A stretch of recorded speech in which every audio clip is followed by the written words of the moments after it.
Well, here we are in the backyard again. Welcome, old souls. It's Dr. J, and this week we're going to talk about spiritual intelligence.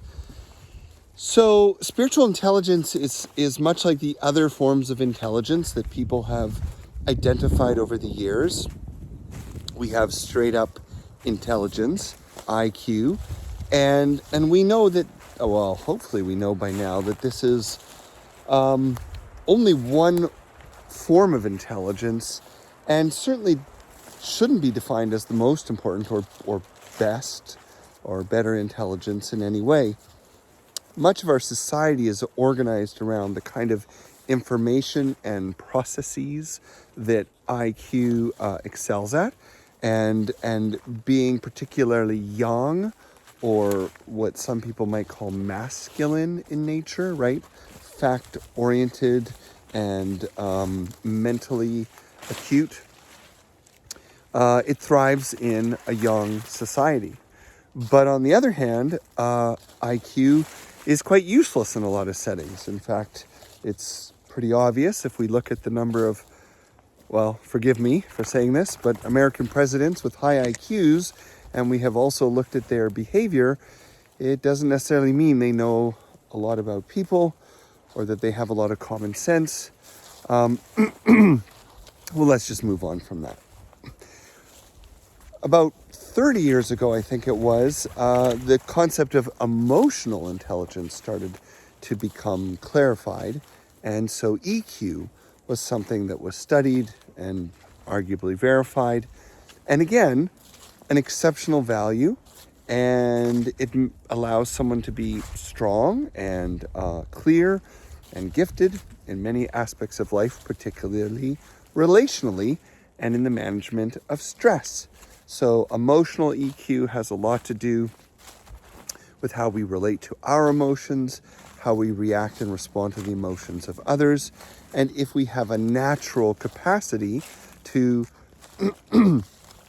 I guess you'd say, understand and manage those things well. Now, there's all kinds of other intelligences that people have proposed over the years, but today we're talking about spiritual intelligence. And similarly, I wanted to talk about IQ and EQ because in a similar way, spiritual intelligence isn't the best or better either. It's just one of many ways that we can be naturally astute or gifted. One thing that makes spiritual intelligence perhaps a little different than the other forms of intelligence, however, is that because it is spiritual, and because spiritual essentially contains all the aspects, or is broader than all the other aspects of human self and life, if you think of spirituality as consciousness anyway, then there would be a mental, emotional, physical, and spiritual dimension to spiritual intelligence. Did you follow that? So emotional intelligence would be the distinct intelligence in the emotional realm. IQ would be the distinct intelligence in the intellectual or mental realm. Clearly, there's some kind of physical intelligence, or there wouldn't be people like Kobe Bryant or Tom Brady or whatever, whoever you want to think of, Nadia Comaneci. At any rate, spiritual intelligence, on the other hand, is a function of an aspect of self that is also the container of those other three areas. Okay, did that make sense? But in that way, that means that it also gives us clues where to look for spiritual intelligence. And so it turns out, at least in my mind, there are mental, emotional, physical, and spiritual expressions of spiritual intelligence. So let's review. The mental expression of spiritual intelligence would be intuition. The physical expression of spiritual intelligence would be the awareness or sensitivity to energy. The emotional expression of spiritual intelligence would be an innate sense of connection which of course is often felt as love or expressed as love or compassion.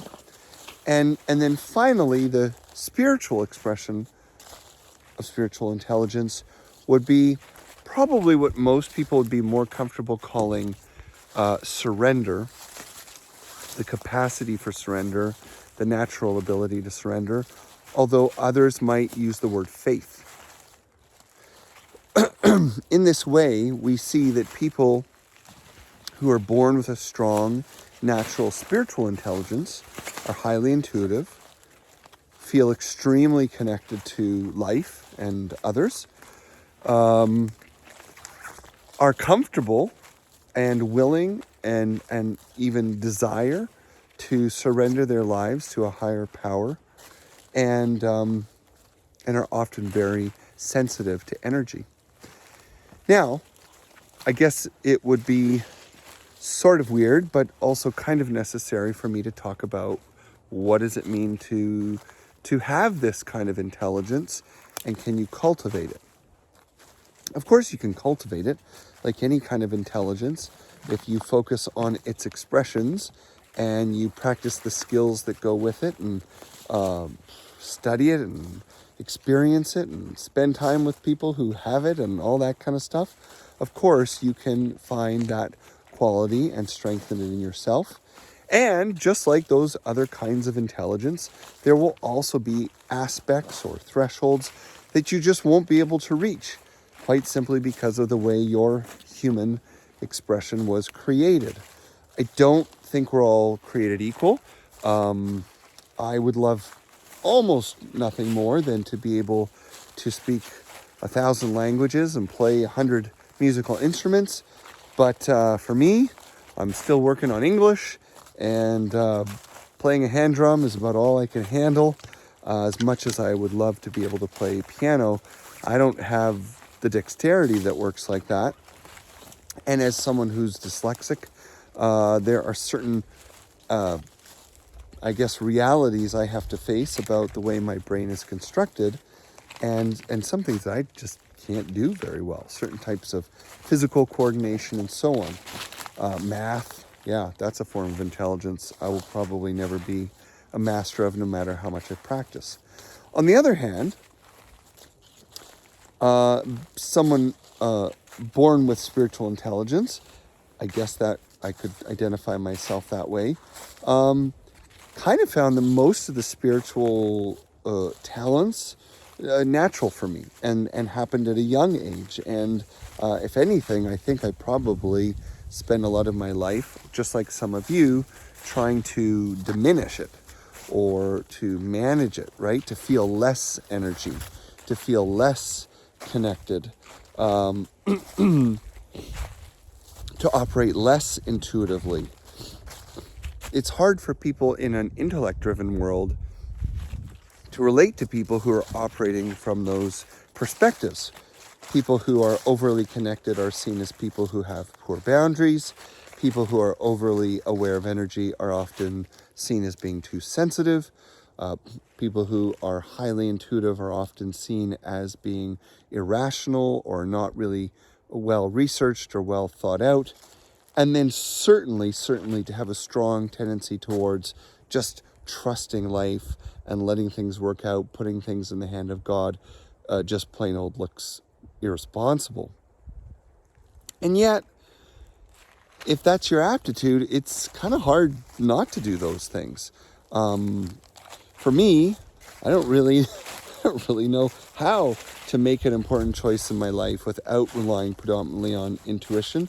And I don't really know how to relate to people without feeling highly connected to them. It's quite a struggling effort not to feel connected to other people, which is, I guess, something that can point us towards the imbalances of any strength of intelligence. People that are highly intellectual sometimes have no common sense. People that are highly emotionally sensitive or emotionally astute and aware may be fantastic relationally, but may lose themselves in the service of others.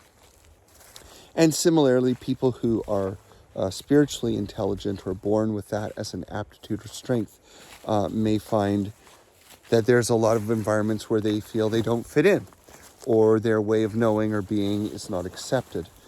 And we can certainly see that in terms of certain cultures as well. I think it would be fair to say that spiritual intelligence is highly valued in indigenous communities, just as an example. But then showing up for a job with those qualities and skills quickly reveals that that might not be valued by most employers. Nevertheless, I think that when we're on a spiritual journey, part of what we're trying to do is reawaken our spiritual intelligence, to grow our spiritual intelligence. And by defining it in this way, even though, of course, anything spiritual ultimately transcends any final definition, it allows us to focus. It allows us to apply ourselves. And it also allows us to take a really, really big topic like spiritual growth, or spiritual strength, or spiritual power, or spiritual awareness, and make it simpler and break it down. And I like to think that, we're all capable of the 4 aspects of spiritual intelligence. And probably, I'd say just about everything we could possibly do could use a dose of it. Maybe not everything in equal measure, and maybe not always to the same degree, but a healthy amount of surrender and faith is always valuable. A strong sense of connection to life and the people around you tempers the intellect and gives the emotional capacity, context, and meaning. Intuition, frankly, I think is far more significant in the human world than we give it credit for. I think, frankly, most of us are operating more by intuition than we think. I think we swing between intuition and emotional reaction, more than anyone would care to admit. We think we're rational beings, but I think there's a lot of other stuff going on instead. And and energy. To cultivate a conscious awareness of energy, to be aware of how different places and people and things feel, how they affect you, and how your choices, your thoughts, your breath, your food, your sleep, your colors, your environment, how all your choices and all the forces around you shape and affect your experience of energy is something incredibly, incredibly powerful to be aware of. It allows us to be more purposeful, and it allows us to make perhaps better sense of our story as human beings and our place in the world. So there's a lot more to say, but that's probably good for now.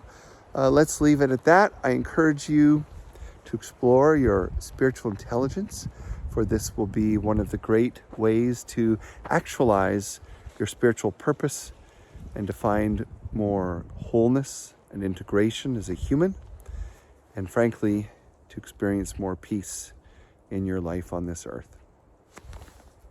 Catch you later.